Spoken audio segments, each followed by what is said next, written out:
Gurganeshabhyam Namaha.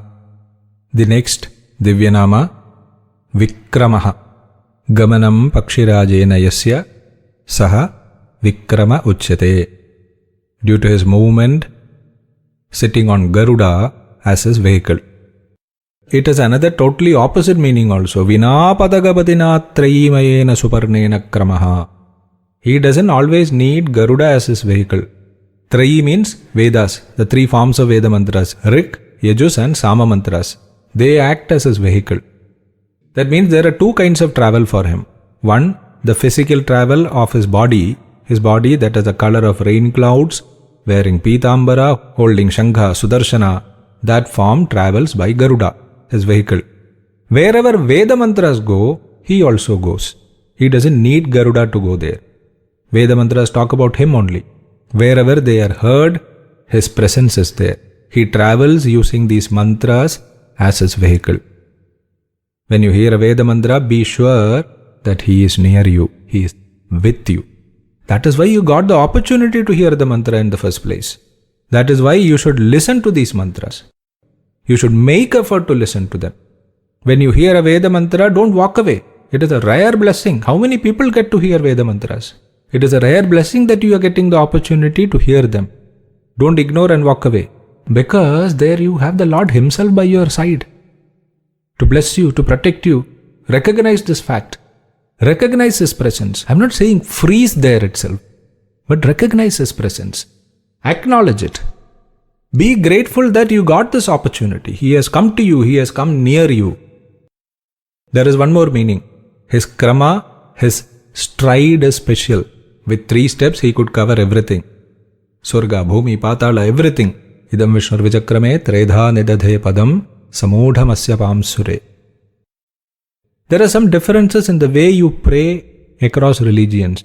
Some religion would say, God is in heaven. You pray to Him and He would listen to you. Some other religion would say, divinity is at a certain place on earth.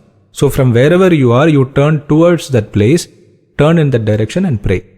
If you see, there is a physical separation between you and the divinity in terms of distance.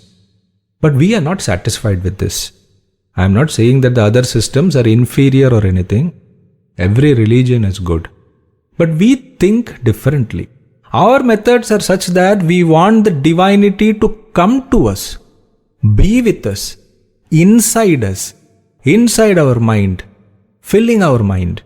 That is why we use so much of imagery, so much of description of what a god or goddess looks like. As you go on understanding these descriptions, the image, the form of the god, goddess becomes clearer in your mind. Like how sculpture is made from a lump of clay. This is what happens when you hear divine stories also. Through the ears, the divinity enters and occupies your mind. The Lord is inside.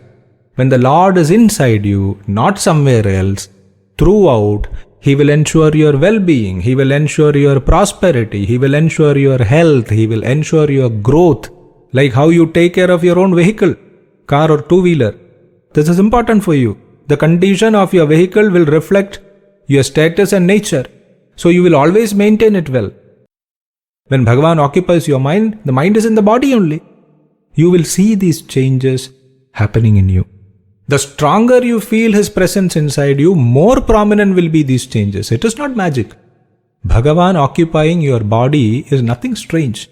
When you have thoughts about Him in your mind, He is there inside you. He is in your body.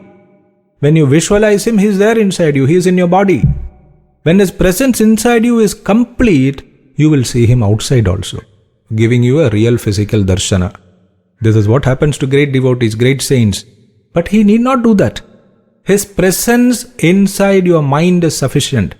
This is why people get great benefits by Nama Japa, Stotra chanting. Here His names as Shabda Brahma occupies your body. What can touch you when He is riding using your body as His vehicle? You become another Garuda, as powerful as Garuda. And wherever He is there, Aishwarya is natural. Pandavas were smart. They just asked for His presence with them. You don't have to fight for us. Just be with us.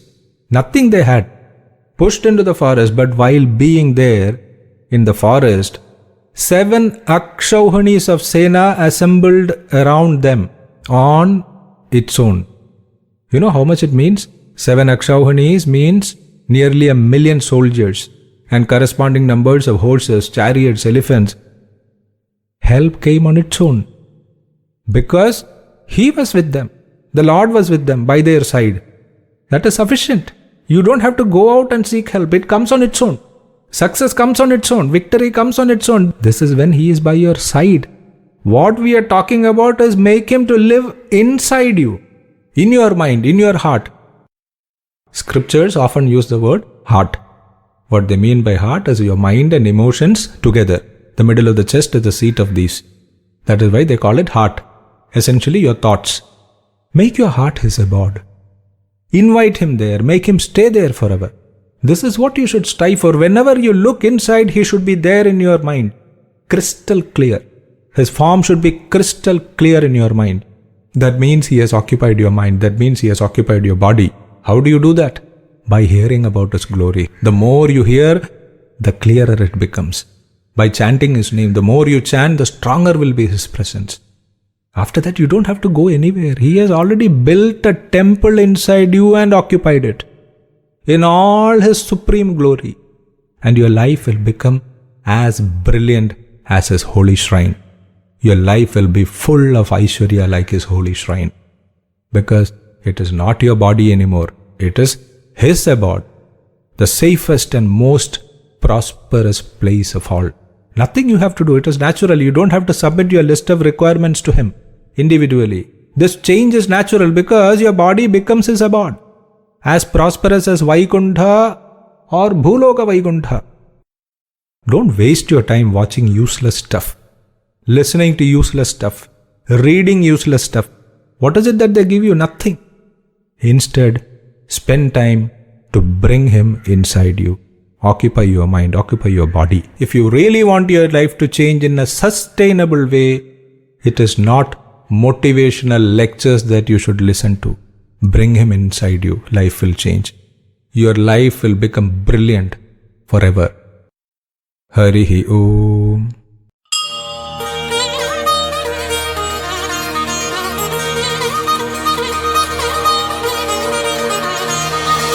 यज्ञो हि श्रेष्ठतमं कर्म